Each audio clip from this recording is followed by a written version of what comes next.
வேலூர் மக்களவை தொகுதியில் திமுக வேட்பாளர் கதிர் ஆனந்த் தீவிர பிரச்சாரம் மேற்கொண்டு வருகிறார். கேவி குப்பம் சட்டமன்ற தொகுதிக்குட்பட்ட கீழ்முட்டுக்கூர், ஆலங்கநேரி மற்றும் மேல்மாயில் பகுதிகளில் பொதுமக்களிடம் அவர் வாக்குகளை சேகரித்தார். பொதுமக்களும் திமுக மற்றும் கூட்டணி கட்சி தொண்டர்கள் அவருக்கு உற்சாக வரவேற்பளித்தனர்.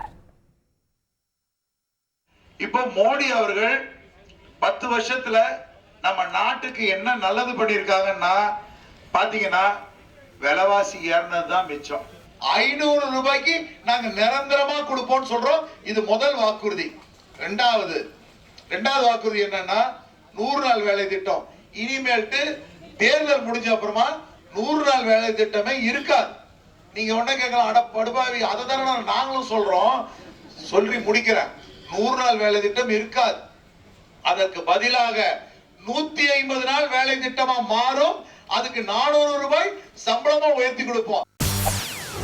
செய்திகளை உடனுக்குடன் தெரிந்து கொள்ள உடனே சப்ஸ்கிரைப் பண்ணுங்க.